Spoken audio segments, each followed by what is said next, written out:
notre séminaire ce soir. On a vu que l'introduction, mais je crois que Dieu n'est pas fâché. Amen. Genèse 1.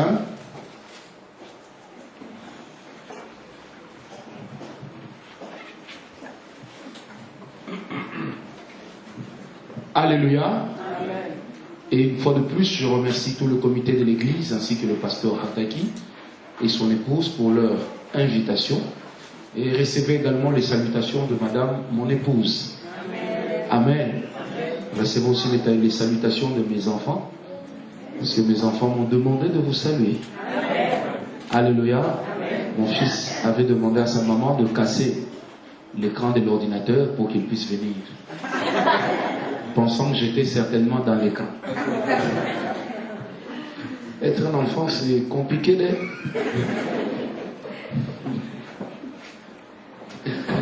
Alléluia. Alléluia. Avant Genèse 1, prenons d'abord 1 Pierre 5, verset 4.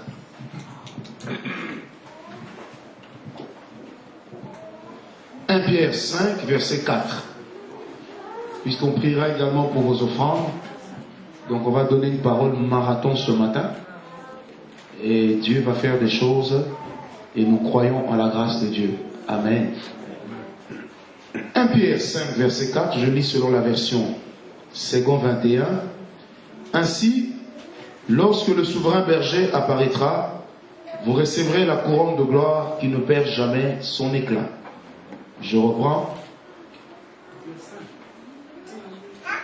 1 Pierre 5, verset 4. C'est bien ça, n'est-ce pas? Alléluia. Ainsi, lorsque le souverain berger apparaîtra, vous recevrez la couronne de gloire qui ne perd jamais son éclat. Amen. Ainsi, lorsque le souverain berger apparaîtra, vous recevrez la couronne de gloire qui ne perd jamais son éclat. Amen. Ainsi, lorsque le souverain berger, il y a une différence entre notre berger et tous les autres bergers. Amen. Tous les autres bergers qui sont derrière leur troupeau pour les paître ne sont pas des souverains. Le seul souverain berger qui existe, c'est le Seigneur Jésus-Christ. Il est le seul berger qui n'a jamais perdu une brebis de son pâturage, et il est le seul berger qui fait tout ce qu'il dit et tout ce qu'il promet à ses enfants. Vous savez, c'est un privilège que nous avons d'être d'abord des hommes. C'est votre épouse. Vous vous ressemblez. Il faut faire beaucoup d'enfants. Hein? Amen. Quand on se ressemble, il faut faire beaucoup d'enfants.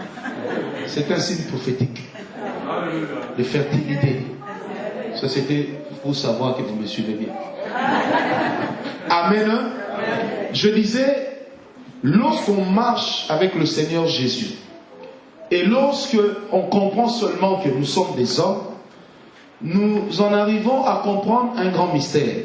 C'est que celui qui nous a appelés et celui qui nous conduit, sa volonté dans nos vies ne dépend ni des temps, ni des circonstances, et encore moins des situations par lesquelles nous passons.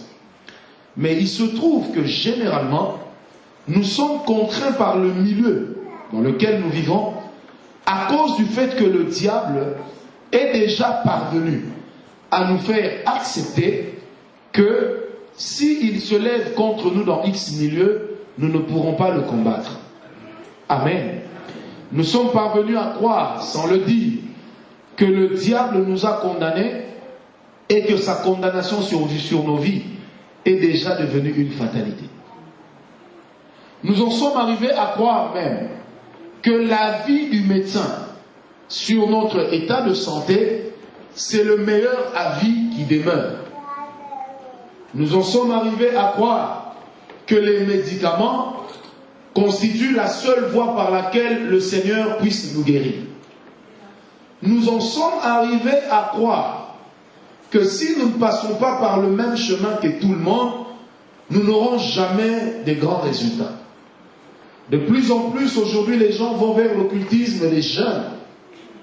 Les jeunes vont vers l'homosexualité, non pas pour des raisons d'appétit sexuel avec le sexe qui est comme le sien, mais d'abord parce qu'on se dit, ceux qui réussissent sont dans ces choses, alors je veux faire comme eux. Et de plus en plus, les loges de franc-maçonnerie et de Rose-Croix, particulièrement, sont en train de promouvoir des pratiques inhumaines. Alléluia. Et le comble, c'est que même dans l'église, nous avons des chrétiens jeunes qui, soi-disant, croient en Dieu, mais sont convaincus qu'ils ne peuvent pas réussir s'ils n'empruntent pas les mêmes chemins que les autres. Est-ce que quelqu'un est avec moi? Aujourd'hui, dans plusieurs pays d'Afrique, il y a un phénomène qui est en train de connaître un grand succès. On est en train de tuer les albinos, prendre certains organes, les apporter aux féticheurs. On est en train de violer les jeunes filles vierges pour avoir ce que certains appellent le loupemba, si vous voulez, le succès, la chose qui leur permettra de réussir. On est en train d'égorger les femmes pour leur prendre certains organes qu'on amène chez les féticheurs parce qu'on dit, voilà, tel est passé ministre parce qu'il a fait cela, tel demeure ministre parce qu'il a fait cela. Et à chaque fois qu'on parle d'un remaniement ministériel, que ce soit en Europe ou en Afrique, même aux États-Unis, les féticheurs se font beaucoup d'argent. Pourquoi? Parce qu'on se dit, on doit s'assurer un poste, on doit tuer quelqu'un, on doit faire quelque chose, on doit faire ceci. Bref, il faudrait que le sang coule d'une manière ou d'une autre. Vous savez, j'aimerais dire cela. Lorsque le diable nous contraint à de telles pensées, sachez que le but est de nous éloigner de Dieu. Le diable n'a jamais fait cadeau à quelqu'un. Il n'y a que Dieu seul qui soit capable de faire cadeau à l'homme. Parce que le diable lui-même est une créature au même titre que nous. Même s'il a une durée de vie plus longue que la nôtre, mais il aura aussi une souffrance plus longue que la nôtre. Du moins pour nous qui serons avec Dieu dans le royaume des cieux. Je ne sais pas pourquoi je le dis, je ne l'avais pas prévu. Mais le Seigneur a déposé ça dans mon cœur et je voudrais parler ce matin à certaines personnes. Ne pensez pas que vous allez réussir par force d'occultisme. Ne pensez pas que vous allez réussir parce que vous avez sacrifié vos organes. Ne pensez pas que vous allez réussir parce que vous avez sacrifié les vôtres. Ne pensez pas que vous allez réussir parce que dans vos maisons, vous avez des statues et des masques qui vous parlent. Ne pensez pas que vous allez réussir parce que vous avez un coin que vous avez réservé à Bouddha. Et ne pensez pas que vous allez réussir à force de pèlerinage à Lourdes. Moi, je ne suis jamais allé en pèlerinage à Lourdes et je n'irai jamais. Mais tous les jours, je vais en pèlerinage au ciel et j'en reviens toujours un peu plus fort. Est-ce que quelqu'un est avec moi? Alléluia. L'occultisme ne lèvera jamais l'homme. La plupart des dirigeants d'Europe actuellement sortent de la loge de la maison d'Orléans, pardon. Et ils sont très ancrés dans la franc-maçonnerie, à telle enseigne qu'aujourd'hui les élections se gagnent dans la loge avant d'être gagnées dans les urnes. Et nous trouvons cela comme quelque chose de normal. Et quand les chrétiens voient les méchants évoluer en empruntant ce chemin, nous en arrivons presque à croire qu'il nous faudrait aussi faire cela pour réussir. Mais moi je voudrais vous lancer un défi. Faites comme moi et Dieu vous donnera le succès. Je n'ai pas encore le succès moi, mais j'ai la certitude que Dieu ne m'abandonnera pas en si bon chemin. Tous les jours qui passent, je me dis j'ai une raison pour être sérieux avec Dieu. Alléluia. Tous les jours qui passent, j'ai une raison d'être bien avec le Seigneur. Parce que je sais que ma vie ne peut pas dépendre de ce que les occultistes me disent, mais ça ne dépendra que de ce que Dieu déclare. Et ce qui est bizarre, vous allez chez les féticheurs qui eux-mêmes sont dans la souffrance, mais vous promettent d'être bien un jour. Vous allez voir des grands maîtres qui eux-mêmes n'ont jamais été ne serait-ce que des secrétaires généraux, mais ils disent qu'ils feront de vous des ministres. Certes, vous pouvez devenir des ministres, mais à quel prix?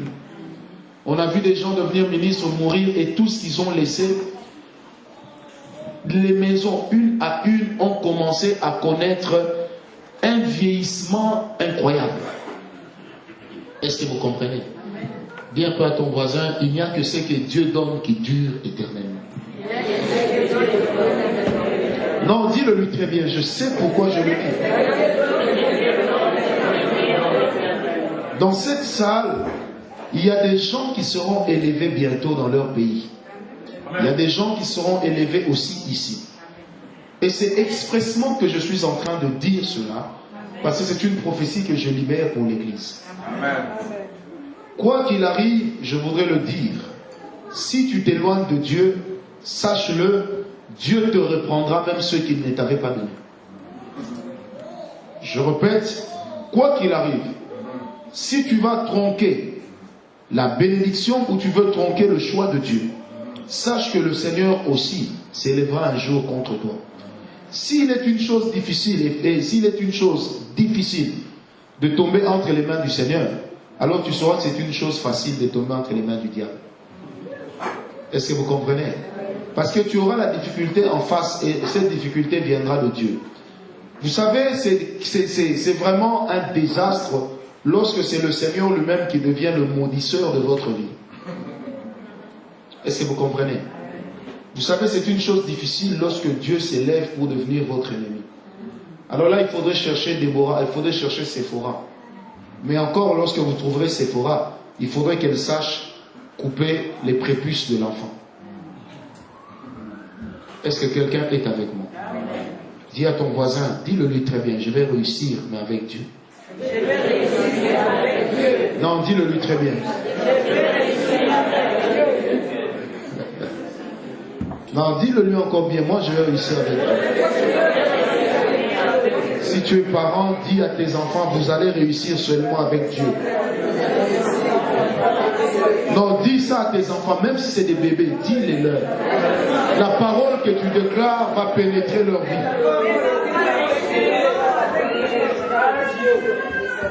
Est-ce que quelqu'un est avec moi? Nous allons réussir avec Dieu. Et même le diable ne nous fera pas échouer. Parce que lorsque le Seigneur a pensé nous créer, il avait déjà pensé à notre succès. Lorsque le Seigneur a pensé nous créer, il avait déjà pensé au fait que nous devions être des champions. Et je dis à quelqu'un ce matin, tu es un champion que personne ne te raconte le contraire. Tu es un champion que personne ne te fasse croire que tu n'avanceras pas. Tu es un champion que personne ne te fasse croire que ta vie n'a pas de sens. Tu es une championne et à cause de cela, je déclare que les larmes de tes yeux doivent sécher. Et désormais, ce sont tes ennemis qui doivent pleurer à ta place. Désormais, ce sont tes ennemis qui vont pleurer à ta place. Tu as passé trop de temps à ne pas fermer l'œil la nuit. Mais maintenant, je déclare que ce sont tes ennemis qui vont avoir des cauchemars. Toi, tu auras des nuits paisibles et tes ennemis vont payer un lourd tribut de ce qu'ils t'ont fait subir. Je déclare à quelqu'un ce matin que Dieu ne laissera pas impuni ce qui t'a été fait. Que Dieu ne laissera pas impuni le mal qui t'a été causé. Que Dieu ne laissera pas impuni toute tentative du diable de vouloir t'envoûter. Dieu ne laissera pas impuni toute tentative de l'occultisme de vouloir te noyer. Dieu ne laissera pas impuni toute tentative de l'ennemi de vouloir te noyer. Et je déclare à quelqu'un ce matin que ta victoire est certaine parce que Dieu a dit que tu n'es pas de la génération des perdants. Que tu n'es pas de la génération des perdants. Tu n'es plus dans la génération des stériles, mais tu es dans la génération de celles qui accouchent. Est-ce que quelqu'un est avec moi?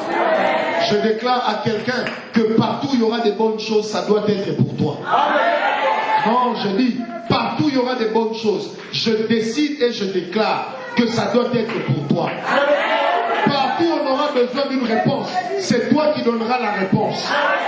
Partout on aura besoin d'une manifestation de Dieu, elle viendra au travers de toi. Non, je dis à quelqu'un, lorsque les anges de Dieu viendront dans ton quartier, qu'ils viennent te visiter. Lorsque les archanges de Dieu vont parcourir les avenues, qu'ils s'arrêtent chez toi. Et je dis que désormais, ta vie ne peut plus ressembler à un livre d'échecs. Ta vie ne va plus ressembler à un livre de surplace. La routine ne sera plus ton partage. Fini ces temps où tes enfants dormaient et ils criaient la nuit. Désormais, ta tante te dira, votre grand-mère ici, elle crie tous les jours. Désormais, ton oncle te dira, je ne comprends pas, mais toute la nuit quand je dors, je crie. Celui qui est l'auteur de ton malheur, au nom de Jésus, que ce qu'il a fait lui soit retourné. Est-ce que quelqu'un est avec moi? Tout toute langue qui s'est levée contre toi, toute langue qui t'a condamné, nous la condamnons maintenant au nom de Jésus. J'ai dit nous la condamnons maintenant au nom de Jésus. Tous ceux qui travaillent et qui militent pour que toi tu ne connaisses pas une longévité, je déclare que lui-même ne connaîtra pas une longévité. Et s'il est déjà vieux, ses enfants paieront pour lui. Je le déclare au nom de Jésus. Non, laisse. Genèse 1, verset 26 et 27. Moi, je n'aime pas le diable. Et encore moins ses œuvres. Ça cause tellement de tort. Et il faudrait que ça change au nom de Jésus. J'ai dit il faudrait que ça change au nom de Jésus. J'ai dit il faudrait que ça change au nom de Jésus. J'ai dit il faudrait que ça change au nom de Jésus. La Bible déclare ceci dans Genèse 1 à partir du verset 2. La Bible est en train de relater comment est-ce que le Seigneur a créé l'univers, les cieux. Comment est-ce que le Seigneur a créé toutes choses. Amen. Vous savez, moi je suis un étudiant de la Bible, j'étudie toujours la Bible. Il y a quelque chose que j'ai trouvé étrange et qui va nous conforter dans ce que nous croyons. La Bible déclare que toute chose, tout ce qui existe, a été créé par la parole de Dieu. Vous êtes d'accord avec moi? Et Jean 1 l'a répété à partir du verset 1 jusqu'au verset 3. Jusqu'au verset 5, pardon. Que rien de ce qui existe n'a été créé sans la parole de Dieu. Toute chose existe parce qu'il y a eu au préalable la parole de Dieu. Dieu a dit une parole et la chose a commencé à exister. Toute chose sauf une. Il y a une chose que Dieu a faite, que Dieu a créée, qui n'a pas été créée par sa parole. Il y a une chose parmi tous les composants que Dieu a suscité sous le soleil. Il y en a une. Elle n'a pas été créée par une parole. Vous savez, lorsqu'il fallait créer les animaux, Dieu n'a fait que parler. Lorsqu'il fallait créer les reptiles, les arbres et tout ce que vous voulez, Dieu n'a fait que parler. Même lorsqu'il fallait créer l'étendue qu'on appelait le ciel, Dieu n'a fait que parler. Quand il fallait sortir le sec des abîmes, Dieu n'a fait que parler. Autrement dit, Dieu a créé toutes choses en étant assis et en déclarant seulement sa parole. Parce que lorsque la parole de Dieu sortait, Dieu dans sa souveraineté avait déjà une image de ce qu'il voulait accomplir. Et quand la parole sortait, la parole prenait l'image que Dieu avait de la chose et elle la matérialisait. Est-ce que vous comprenez? C'est pourquoi la Bible dit, rien n'a été créé sans sa parole. C'est comme si sa parole, ça veut dire, pas comme si, ça veut dire sa parole était au départ, mais sa parole était aussi à l'arrivée. Donc sa parole était au départ lorsque Dieu a pensé, lorsque Dieu a déclaré, mais sa parole était aussi à l'arrivée lorsque la chose a pris forme. Dieu a tout créé par sa parole. Dieu a créé les animaux par sa parole. Il a créé les oiseaux par sa parole. Mais Dieu n'a pas créé l'homme par sa parole. Est-ce que quelqu'un me suit? Dieu a tout créé par une parole. Mais Dieu n'a pas créé l'homme par sa parole. Lorsqu'il fallait créer l'homme, à partir du verset 27 de Genèse 1, 27 et 28, la Bible dit ceci. Et Dieu dit, créons l'homme à notre image, à notre ressemblance. Vous savez, c'était l'unique chose que Dieu a créée qui a demandé une concertation de la Trinité. Pour que Dieu crée les choses, qu'est-ce qu'il a fait? Il a sorti une parole de lui. Mais pour que Dieu crée l'homme, il a avalé une parole en lui. Les autres ont été créés en dehors de Dieu. Mais l'homme a été créé en Dieu. Donc ça veut dire que de tout ce qui se meut sous le soleil, l'homme est le seul, avant son apparition sur terre, qui ait connu les profondeurs de Dieu. Les oiseaux acclament le Seigneur parce qu'ils ont été créés par une parole. Mais l'homme connaît Dieu parce qu'il a été créé d'abord en Dieu. Pour créer les animaux et tout le reste, Dieu a sorti une parole. Mais lorsqu'il fallait créer l'homme, Dieu a avalé une parole. Dis à ton voisin, Dieu a avalé une parole. La Bible dit, Dieu dit, créons l'homme à notre image. Il le créa à son image, virgule. Il le créa homme et femme. Mais sur terre, il n'y avait rien. Mais la Bible dit déjà que les deux ont commencé à faire quoi? À exister. Pire encore, lorsque l'homme est manifesté sur terre, la femme vient plus tard. À telle enseigne que quand Dieu dit, il n'est pas bon que l'homme soit seul, je lui ferai une aide semblable, ce n'est pas ce jour-là que Dieu a pensé créer la femme. Parce que tous les animaux, il les avait déjà créés mâle et femelle. Donc quoi de plus normal qu'il puisse créer déjà l'homme mâle et femelle? Mais sauf que la femme est apparue après. Mais suivez-moi très bien. Dieu dit que tout soit et tout fut. Comme disait quelqu'un, Dieu dit que la lumière soit et la lumière fut. Amen. Mais lorsque Dieu en arrive à l'homme, Dieu se parle à lui-même. Dieu prend sa propre parole, il se la retourne. Dieu prend sa parole, il l'avale. En fait, quand Dieu crée l'homme, Dieu se parle et dit, créons l'homme à notre image. En fait, pour que l'homme apparaisse, il fallait que Dieu prenne l'image qui était en lui, qu'il sorte cela. Alors que pour créer les animaux, Dieu a pris l'image qui était dans sa pensée. Mais pour l'homme, Dieu ne pouvait pas prendre l'image qui était dans la pensée. Dieu ne devait prendre que l'image qui était dans son propre esprit. C'est pourquoi dans Job 32, le verset 5, la Bible dit ceci, la réalité de l'homme, c'est son esprit.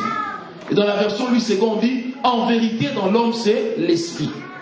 Et l'esprit tel que traduit par Roua ou Rouak, selon certaines versions, Amen, Alléluia, tel que traduit par Roua ou par Rouak, selon certaines versions, la Bible dit ceci, le Roua, en fait, c'est le souffle même qui fait que Dieu soit Dieu. Le Roua, c'est ce qui est à la base de la vie. Le Roua, c'est ce qui fait que l'homme aussi soit homme. Amen.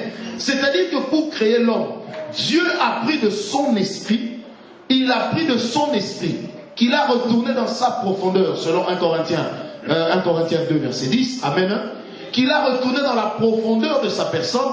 Alors Dieu devait retrouver en lui-même l'image que lui-même avait de lui avant de créer l'homme. Pour créer l'homme à son image, pour la première fois, Dieu était obligé de se regarder.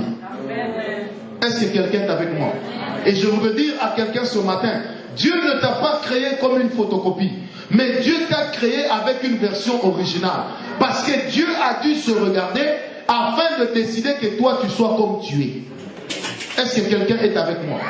Ainsi, lorsque Dieu crée l'homme et la femme en lui, maintenant la Bible dit dans Genèse 2 à partir du verset 7 que l'Éternel descend, il prend la terre. Avec la terre, il forme l'homme. Mais lorsqu'il a formé ce corps, on l'a appelé homme, mais ce corps n'était pas encore un homme animé. Est-ce que quelqu'un est avec moi? Pour la première fois, ce n'était pas une parole qui était allée rassembler la terre, mais c'était une main. Est-ce que quelqu'un est avec moi? Dieu a pris la terre, il a formé l'homme. Il regarde ce corps, il dit, qu'est-ce que je vais faire de ce corps? Parce que le vrai homme était encore en lui. La Bible dit, puis Dieu souffla dans les narines de cet homme, afin que l'homme devint une âme vivante. Mais pourquoi Dieu n'a pas soufflé dans sa bouche? On souffle dans la bouche pour réanimer. Mais l'homme n'avait pas besoin d'être réanimé puisqu'il n'avait pas encore vécu dans ce corps. Mais Dieu a pris son souffle. Si vous voulez, il a pris sa parole maintenant. Il l'a mis dans les narines pour donner à l'homme la possibilité de parler. Et quand l'homme reçoit le souffle de Dieu, alors il reçoit en lui l'autorité de continuer la création. C'est pourquoi Dieu dira, que cet homme est à mon image, là où je me suis arrêté, lui va continuer. Est-ce que quelqu'un est avec moi? En fait, quand Dieu a créé l'homme, il n'a pas pris quelque chose de lui, mais Dieu a pris tout de lui, il a déversé dans cet homme. Dieu a créé l'homme, il lui a donné l'autorité sur toutes choses, afin que l'homme qu'il a créé soit à même d'influencer toute la création. Et lorsque la Bible dit créons l'homme à notre image, afin qu'il domine, c'est-à-dire afin qu'il exerce l'autorité sans appel, et que personne ne puisse se lever pour le contredire, étant donné que la force avec laquelle j'ai créé, c'est ce que j'ai mis en lui. Dieu n'a pas mis en nous le même souffle que les oiseaux, mais Dieu a mis en nous un souffle divin. Et à cause du souffle divin qui habite en nous, lorsque nous comprenons ce principe, nous pouvons faire montre d'une divinité extraordinaire. Amen. Et le diable se bat pour que nous ne comprenions jamais cette vérité. C'est pourquoi Jésus-Christ le disait dans Marc 3, lorsqu'on lui a dit, mais les gens disent que tu es Belzébul, il dira, mais si c'est par le doigt de Dieu que je le fais. Jésus voulait dire ceci, en tant qu'homme, je suis rempli du souffle divin et le doigt de Dieu se manifeste au travers de moi. Dis à ton voisin, le Saint-Esprit travaille au travers de moi. Frère, si tu comprends ce privilège, tu comprendras aussi que Dieu ne peut pas se passer de toi. Parce que tu as été créé comme étant une image vivante. Dieu étant un être resté esprit, si toi tu comprends la vérité du fait que toi aussi tu es un être esprit, mais qu'en plus tu es un être physique, donc Dieu t'a donné le mandat de manifester sa personnalité et sa personne. C'est pourquoi la Bible dit, ceux qui sont unis au Seigneur deviennent avec lui un seul et même esprit. Non pas un seul et même corps, parce que nos corps risqueraient de limiter Dieu. Mais nous devenons un seul et même esprit, parce que les rêves de Dieu vivent dans nos esprits. Et lorsque le Seigneur nous donne un rêve dans notre esprit, nous pouvons ainsi démontrer la divinité, même là où on ne l'attend pas. Et quand les gens vont voir ce que Dieu va faire au travers de nous, ils en arriveront à dire, voici des dieux sous des formes humaines sont venus parmi nous. Est-ce que quelqu'un est avec moi? Mais pourquoi est-ce qu'on a appelé Paul et son ami des dieux sous des formes humaines? C'est parce que ces hommes ont manifesté ce que les autres n'avaient jamais vu.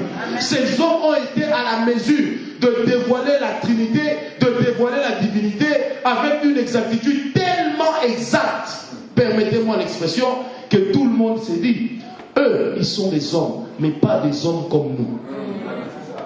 Et lorsque nous rétablissons notre communion avec Dieu, au travers du sang de Christ, nous retournons dans notre position de départ. Alléluia. Et quand nous repartons dans notre position de départ, c'est là que nous comprenons que le diable ne peut pas nous arrêter. C'est là que nous comprenons que les circonstances de ce monde ne peuvent pas nous arrêter. Pourquoi? Parce que nous recevons en Dieu la capacité d'appeler des choses à l'existence, des choses qui n'étaient pas comme si elles étaient, parce que tout ce qui n'est pas est en nous. C'est pourquoi la Bible dit que la foi est une ferme assurance, une démonstration des choses qu'on ne voit pas, mais on ne fait que les espérer. Mais comment est-ce qu'on les démontre? Parce que les choses auxquelles on espère vivent déjà dans notre esprit, parce qu'il est écrit en vérité dans l'homme, c'est l'esprit. Est-ce que quelqu'un est avec moi? La vérité de mon être, c'est l'esprit qui est en moi. On peut tuer la chair, mais on ne tuera jamais l'esprit qui est en moi. Or, le vrai potentiel que Dieu m'a donné ne se cache pas dans le physique que je suis ou que j'ai, mais ça se cache dans l'esprit qui est dedans. Et la Bible d'ajouter que ceux qui sont unis au Seigneur sont avec lui un seul et même esprit. Frère, il ne serait donc pas un péché de dire quelque part que mon esprit me dit que ce malade doit être ressuscité, doit être guéri. Parce que la Bible dit, lequel connaît les choses des hommes, si ce n'est l'esprit de l'homme qui est en lui, et lequel connaît les choses de Dieu, si ce n'est l'esprit de Dieu qui est en lui, virgule, qui sont de tout jusqu'au profondeur. Et si je sonde l'esprit, non. Hey. En moi, j'ai la capacité de sonder les hommes. En moi, j'ai aussi la capacité de sonder Dieu. Qui peut m'arrêter? Pose un peu la question à ton voisin. Qui peut m'arrêter? Frère, je voudrais te dire, si tu comprends que tu es de même source que Dieu, parce que Dieu l'a voulu ainsi, tu comprendras que si rien ne peut arrêter Dieu, tant que toi tu es avec Dieu, rien ne pourra t'arrêter. Est-ce que quelqu'un est avec moi? Ce ne sont pas les forces de la nature, ni les intempéries qui pourraient t'arrêter, parce que toi tu as Dieu. Est-ce que tu comprends? Seulement parce que tu as Dieu. Vous savez, j'ai toujours posé la question, Seigneur. Jonas a été avalé par un poisson. On peut polémiquer sur la taille du poisson. La Bible l'a appelé poisson, ça me suffit. Amen. Jonas entre dans le ventre d'un poisson. Le poisson vit dans l'eau. Jonas respirait comment? Mais comprenez un peu que Jonas dans le ventre du poisson, au moment où il se répand pour dire Seigneur, j'irai à Ninive, le poisson tout à coup comprend qu'il faut aller le vomir. Et le poisson va le vomir exactement à Ninive. Et le poisson a constitué pour Jonas le premier sous-marin auquel les hommes n'ont jamais pensé. Et moi je crois que lorsque l'homme a pensé créer les sous-marins, il s'est inspiré de l'histoire de Jonas. Comment créer un bâtiment qui pouvait avoir la forme d'un poisson et qui pouvait garder en son sein un homme portant le souffle de Dieu? Le poisson ne pouvait pas croquer Jonas. Parce que Jonas n'était pas que chair. Il y avait dans cette chair un esprit bien vivant.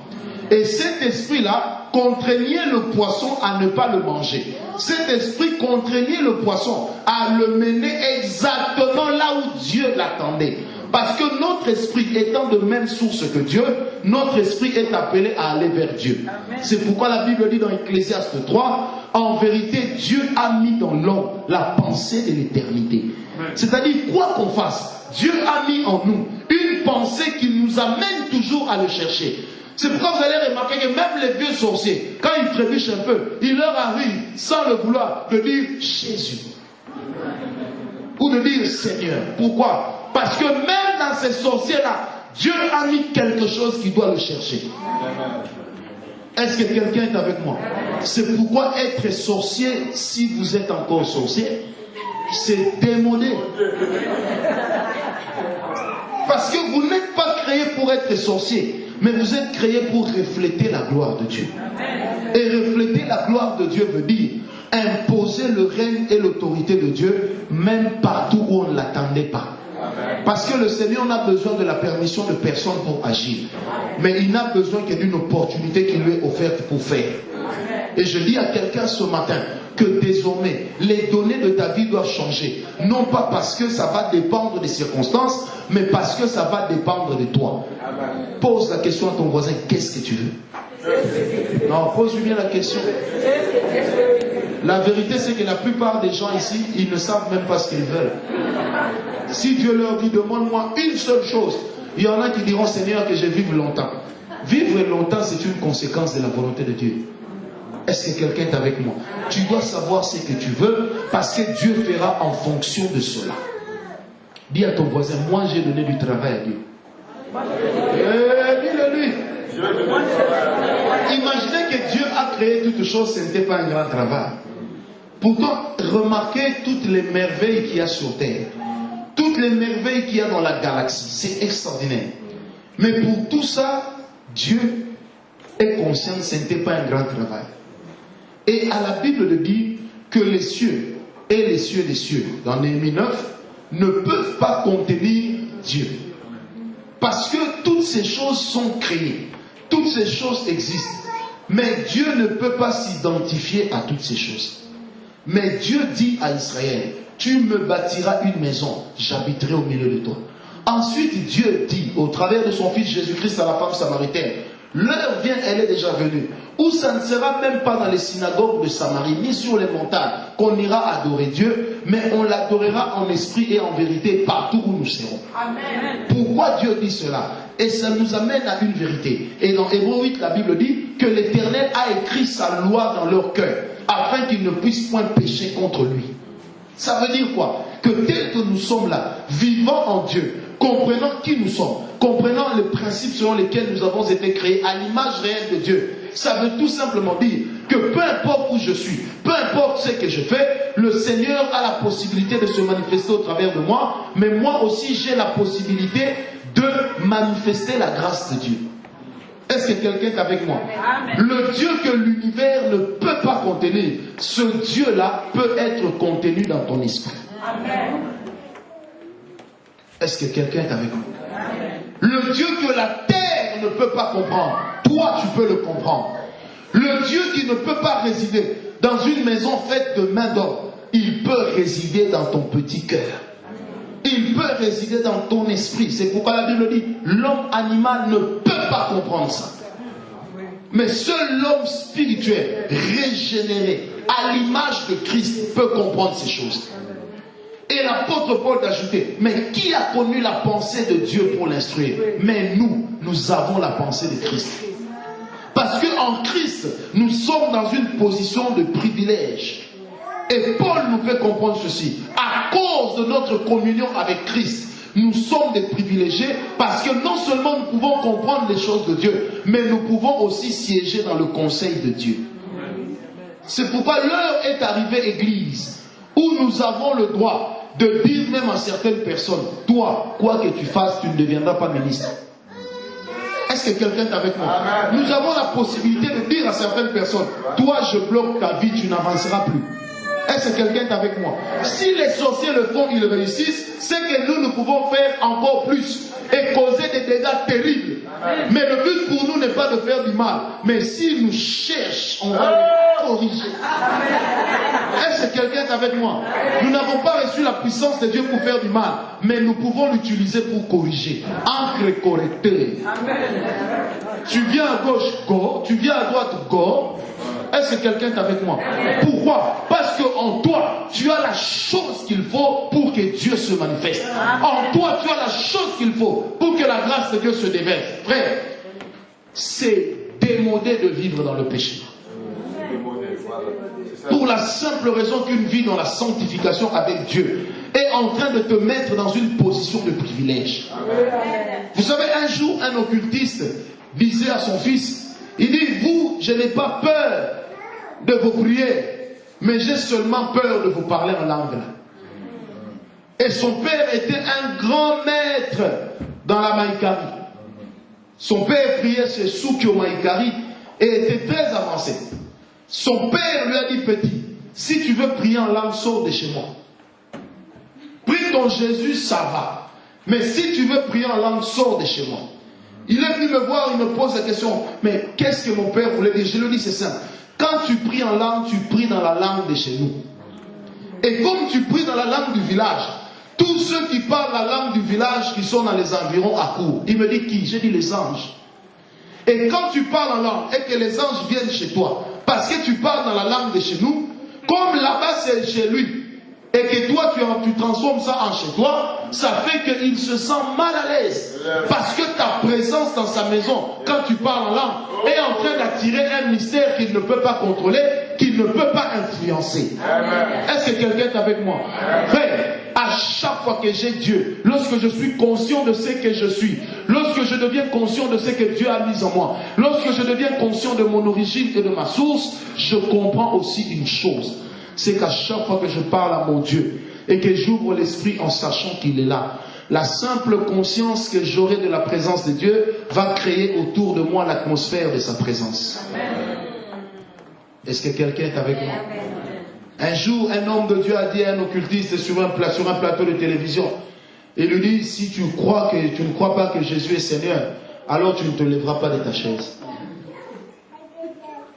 L'homme a dit, monsieur, tu blagues. Il lui dit, tu ne te lèveras pas de ta chaise. Essaye. Un jour, je prêchais quelque part, l'onction est descendue. Et le pasteur, comme il n'aimait pas l'onction, il a demandé à ce qu'on coupe le son de mon micro. Et j'ai vu le mouvement. J'ai dit au frère qui était à la technique, si seulement tu es fort, coupe le son de ce micro. J'ai dit, ta main va rester sur ce bouton-là jusqu'à ce que moi je vais le décider. Est-ce que quelqu'un a compris? L'occultiste, l'homme de Dieu lui a dit, tu ne bougeras pas de ta chaise tant que tu n'auras pas dit que Jésus-Christ est Seigneur. L'homme a commencé à transpirer. J'ai raconté ça quelque part. et la diarrhée est venue au rendez-vous. Vous savez, quand quelqu'un a la diarrhée, peu importe le taux d'hiver, on transpire. L'homme s'est mis à transpirer.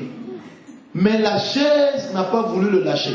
Or, il se trouve que la chaise était condamnée au sol. Comment se déplacer? Impossible. L'homme de Dieu lui dit, reconnais seulement que Jésus est Seigneur. Et moi, je vais te libérer de cette chaise. L'homme a dit, tu te prends pour qui? D'ailleurs, tu vas voir. Il dit, non, pour le moment, c'est toi qui es en train de voir. Si tu es fort, lève-toi seulement de cette chaise. L'homme a voulu se lever, le pantalon a fait... Alors il comprend que si je me lève ici, c'est un problème. L'homme de Dieu ajoute, il dit, ce n'est pas ton pantalon qui est collé, c'est ton corps. Donc si tu es fort, tiens-toi debout. L'homme a transpiré. Au même moment, le ventre faisait déjà... Il y avait un appel à témoin. Est-ce que quelqu'un me comprend? Alléluia. Jusqu'à ce que cet homme finalement, fâché, dira, oui, Jésus est Seigneur, Jésus est Seigneur. Et il lui dit, va aux toilettes. Directement, la chaise a libéré son corps.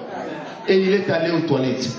Vous savez, je ne sais pas ce qu'il est, ce que cet homme est devenu plus tard. Mais je crois qu'il a passé le plus sale quart d'heure de sa vie. Mais comment des hommes ont fait montre d'une telle autorité? C'est d'abord parce qu'ils connaissaient le Dieu qu'ils servent. Comment des hommes ont fait montre d'une telle autorité? C'est d'abord parce qu'ils connaissaient qui était avec eux. Alléluia. Alléluia. Un jour, on était quelque part. Un de mes amis m'a dit, tu sais, ici, il y a des pickpockets. Je dis, c'est bien. Je dis, tu sais ce que je vais faire? Si quelqu'un vole mon porte-monnaie, qu'il s'arrange que je ne le sente pas. Il me dit, qu'est-ce que tu vas faire? Je dis, c'est simple. S'il vole mon porte-monnaie, il se met à courir. Je ne vais pas le courir après. Je vais crier, il va tomber. Je vais seulement crier, reçois. Mais je n'ai pas dit, reçois quoi? Donc mon cri va le paralyser exactement là où il sera. Est-ce que quelqu'un est avec moi? Parce que si nous comprenons que nous avons la force que Dieu nous a donnée, par là nous comprendrons aussi que le diable et ses acolytes ne peuvent plus blaguer avec nous. Est-ce que quelqu'un est avec moi? Vous savez, j'étais il y a un mois, quelque part. Il y a un pasteur qui m'a pris dans une voiture. Je ne suis jamais monté dans une voiture aussi belle, j'avoue. C'était une S500. Alléluia. Vous savez, on est allé quelque part, j'ai dit à ce pasteur, ta S500 est bien.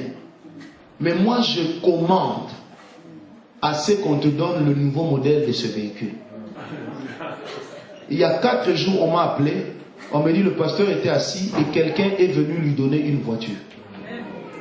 Est-ce que quelqu'un est avec moi? Et vous savez c'était quoi la voiture? Non pas une S500, mais une S55. Donc on a enlevé 2 zéros, on a seulement laissé un 5. Nouveau modèle avec des phares. Non, laissez. Est-ce que quelqu'un est avec moi? Vous connaissez le pasteur Safar qui était ici. Un jour, j'ai prêché chez lui. Je lui ai dit, pasteur, comme tu as donné ta voiture, que l'église vende, pour que vous puissiez acheter la parcelle de l'église, je lui ai dit, si moi je suis homme de Dieu, il y a 2 choses. Premièrement, avant la fin de cette semaine, on va t'offrir une voiture. Deuxièmement, vous allez acheter la parcelle de cette église en 1 semaine de cotisation. Je peux le dire parce qu'il était ici. Posez-lui la question. Ils ont eu 250 000 $ en 1 semaine. Et lui-même m'appelle à 6 h du matin, une fois avant 1 semaine, pour me dire, prophète, devinez quoi? Je dis non, je ne sais pas deviner. Il me dit, je viens de réceptionner la voiture maintenant même. Il dit, depuis que je sers Dieu, je n'ai jamais su que Dieu pouvait faire de telles choses. Frère, ce que tu ne sais pas, c'est que Dieu aime t'étonner. Parce qu'à chaque fois que tu es étonné, tu as un sujet de louange et d'adoration. Mais à chaque fois que tu es dans des problèmes, tu n'as que des sujets d'intercession. Dieu n'est pas le répondeur de nos prières. Dieu aime aussi notre adoration. Dieu aime nos louanges. Or, tu ne peux pas entrer dans une vie de louange sans une vie de témoignage. Et tu ne peux pas vivre dans le témoignage si Dieu ne fait rien pour toi. Vous savez, vous devez arrêter des choses hypocrites. Louons Dieu. Seigneur, je te loue parce que je me suis réveillé le matin. Il y a aussi des gens qui sont réveillés le matin. matin, il ne sert pas Dieu. Ce n'est pas extraordinaire. Et même si tu étais mort, personne n'aurait su que tu n'as pas eu l'opportunité de parler. Est-ce que quelqu'un est avec moi?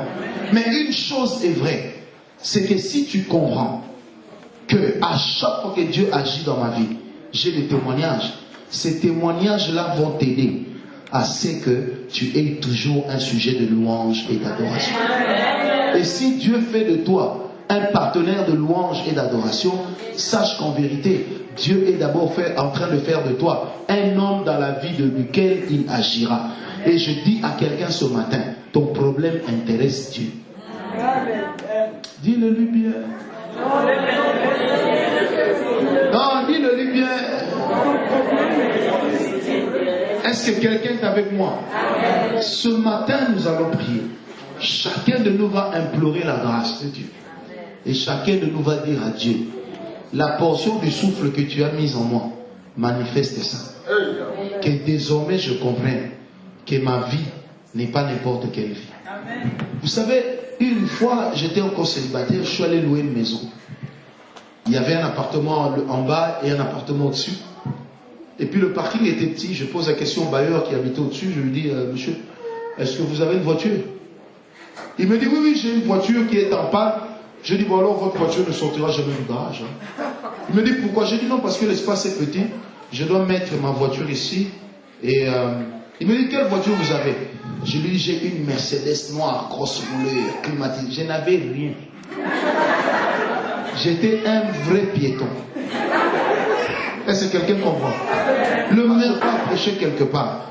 Et en prêchant, je dis, bon, avant la fin de cette année, on va me donner une Mercedes noire, grosse moulure, climatisée, intérieur noir, avec lecteur CD. Et quand je le dis, je l'ai juste dit. Mais ne sachons pas que les paroles que nous déclarons ont la possibilité de créer l'invisible. Amen. Les paroles que nous déclarons vont prendre ce que Dieu a caché pour nous quelque part. Et ça manifeste ça ici sur terre. La Bible dit dans Ephésiens 1, verset 3, nous sommes bénis de toutes sortes de bénédictions dans les lieux célestes en Christ Jésus. Vous pensez que les bénédictions desquelles nous avons reçues en Christ n'existent que pour rester dans les lieux célestes? Si ça reste dans les lieux célestes, qui va en profiter? Mais pourquoi est-ce que nous vivons le malheur?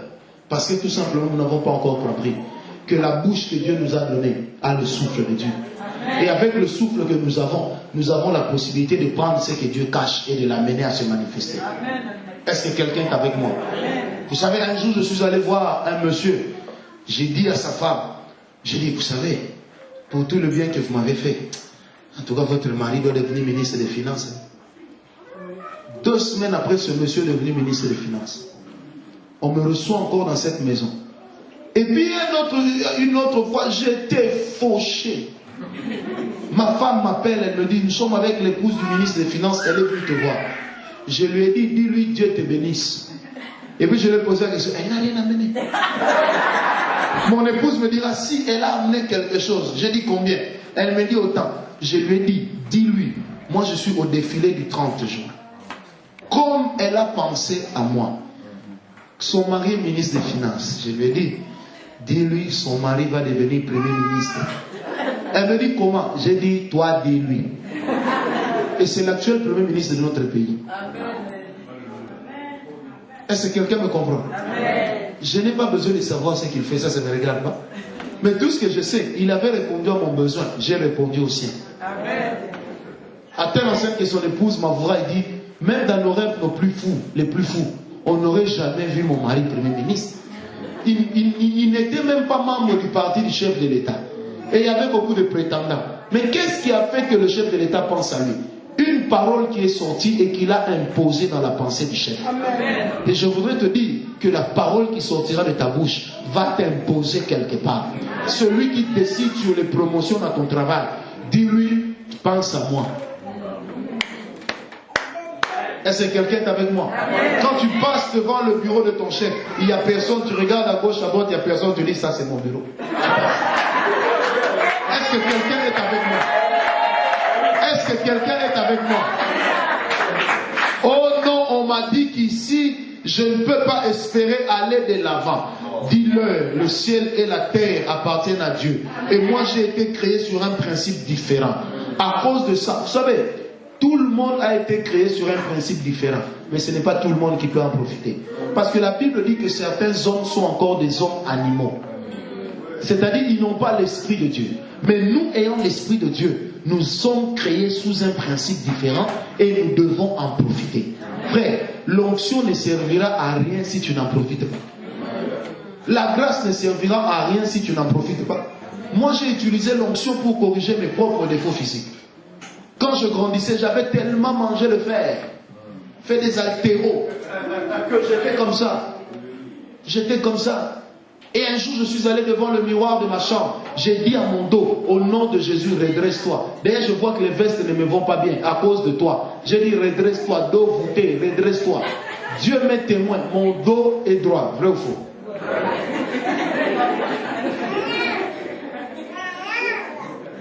Mais si vous demandez à ceux qui m'ont connu avant, ils vous diront que j'avais un dos comme ça. À telle enseigne que dans la famille, on me disait, toi, tu seras petit de taille. Avec la forme de ton dos, tu ne peux pas aller de l'avant. Frère, c'est que eux ont dit était une chose, mais Dieu avait une autre chose. Amen. Mais je voudrais te dire que Dieu manifestera certaines choses au fur et à mesure que tu seras en train de comprendre ta position. Amen. Réveille-toi un beau matin, dis cette année, je vais me marier. Et puis commence à acheter des valises, arranger déjà tes affaires. Parce que tu sais qu'on va t'épouser, tu vas partir. Oh, je n'ai pas d'enfant. Ça, c'est pas un problème.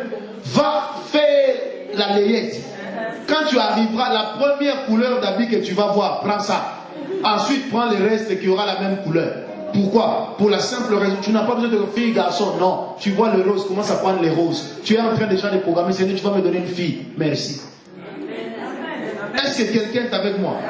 Un de mes collaborateurs a eu son premier enfant après 6 ans de mariage. Et il m'appelle, il dit, papa, nous avons un problème ici. J'ai dit, lequel? L'enfant est dans le coma, ma femme aussi. Je lui ai dit, dis à la mort qui est à l'hôpital de m'attendre, j'arrive.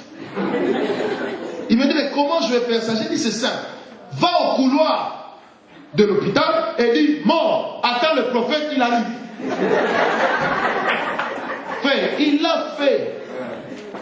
2 heures après, je suis arrivé. Je l'appelle, je dis, je suis en bas, on ne veut pas que j'entre. Mais toi, viens. Quand il est entré, je lui ai imposé la main sur la main. J'ai dit, maintenant, va, touche l'enfant. Touche ton épouse. Moi, moi, homme, j'ai bouffé votre offrande d'action de grâce. Je ne suis pas voleur ni menteur. Donc, cet enfant est condamné à vivre. J'ai dit, va dire à l'enfant, même si tu ne veux pas, tu vas vivre. Est-ce que quelqu'un est avec moi? Amen. Mais comment est-ce qu'on peut faire preuve d'une telle dimension d'audace? C'est d'abord lorsqu'on sait qui nous sommes en Dieu. C'est d'abord lorsqu'on sait qui nous sommes en Dieu. Et si on sait qui on est en Dieu, c'est suffisant. Amen. Un jour, mon épouse m'appelle, j'étais ici en Belgique. Elle me dit, il y a un prophète qui m'a appelé de Brazzaville, il ne me connaît pas. Et il m'a dit que je vais mourir en début de l'année prochaine. L'année prochaine, là, c'était cette année-ci. Puisque c'était en décembre qu'elle m'a appelé. Et puis elle me pose la question, mais toi tu ne dis rien. Je lui ai dit, est-ce que moi je t'avais déjà dit que je serais veuf? Je lui ai posé la question, comment moi je peux servir Dieu avec 4 enfants en bas âge et être veuf? Je dis, c'est pas possible. Alors elle me dit, mais tu dis quoi? J'ai dit, mais c'est simple, comme ce n'est pas dans mes calculs, tu ne vas pas mourir, sois calme. Oh, il m'a demandé de jeûner. J'ai dit, moi je te dis, mange. Gagne même 2 kilos. Est-ce que quelqu'un est avec moi?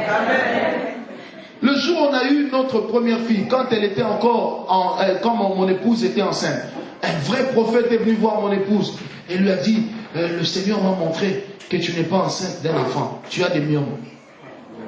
Mon épouse me dit, mais c'est bizarre, j'ai mal au ventre tout le temps. Je suis resté calme. Il a parlé devant moi, comme si je n'étais pas là. Quand il finit, je lui donne $20. Je dis, bon, payez votre transport, il est parti. Et puis je continue à écrire.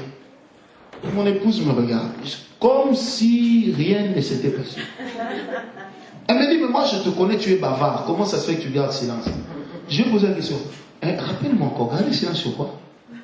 Mais il paraît que j'ai des myomes. Je dis, toi tu as des myomes? Oh oui, j'ai dit, non, tu n'as pas des myomes. Mais tu dis quoi? J'ai dit, dis, on continue notre lettre. C'est quoi cette histoire? Tu vas me donner un enfant.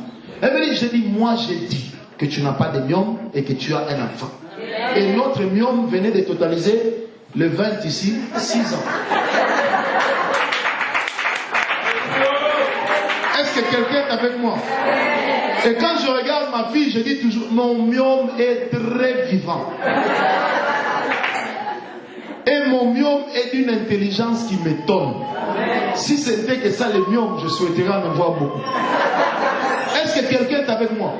Mais il aurait fallu que j'accepte cela comme une fatalité pour que le diable puisse m'avoir. Dis à ton voisin, tout ce que tu acceptes va t'arriver. Dis-le lui bien. Je n'accepte pas l'échec.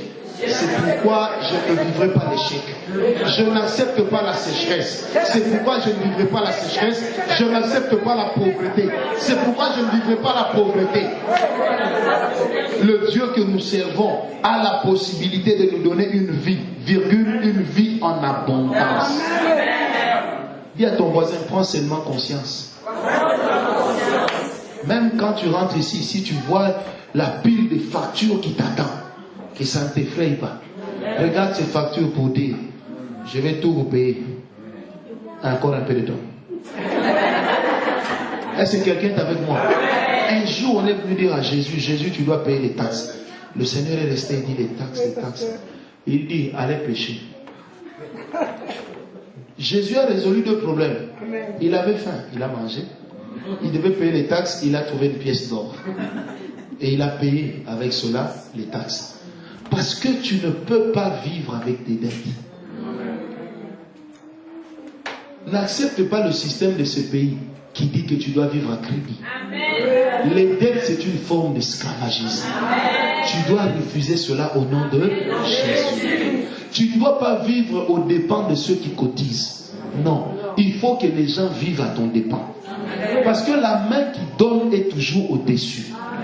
Et si toi tu es la main qui reçoit, ne sois pas étonné que le mauvais système de ce pays puisse entrer jusque dans ta maison. C'est simple, parce que l'argent est un pouvoir spirituel.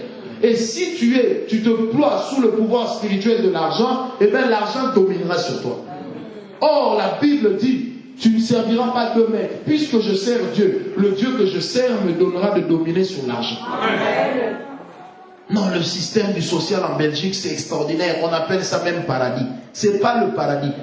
Un paradis qui est en train de vous faire plier sous un poids incroyable. Votre Dieu n'est pas un Dieu esclave. La Bible dit, le jour où le jubilé devait retentir, tous les esclaves devenaient libres. Et je déclare à quelqu'un que le jour où tu vas quitter ce pays pour aller ailleurs, tu quitteras sans dette. Est-ce que quelqu'un est avec moi? Si tu étais sur le point d'acheter une maison, je commande aux opportunités de venir vers toi pour que tu appures tes dettes. Aucune banque ne t'arrachera ce qui t'appartient. Je le déclare au nom de Jésus. Fini les titres de propriété sous couvert. J'ai acheté cette maison, mais sous couvert, Banque ING. Sous couvert, la Belle Golaise. Sous couvert, Fortis. Sous couvert, BNP Paribas. Sous couvert. Non, frère. Il est temps que toi tu domines. Parce que le Dieu qui t'a créé, il est avec toi. Frère, c'est que je te dis, même si ça te paraît impossible, comprends que ta position en Dieu fait que Dieu puisse le faire pour toi. Est-ce que quelqu'un est avec moi? Et si tu ne le comprends pas, et tant que tu ne le comprendras pas, tu ne le vivras pas. Dis à ton voisin, tout commence ici. Est-ce que quelqu'un est avec moi? Est-ce que quelqu'un est avec moi? Dis bien à ton voisin maintenant, tout commence ici.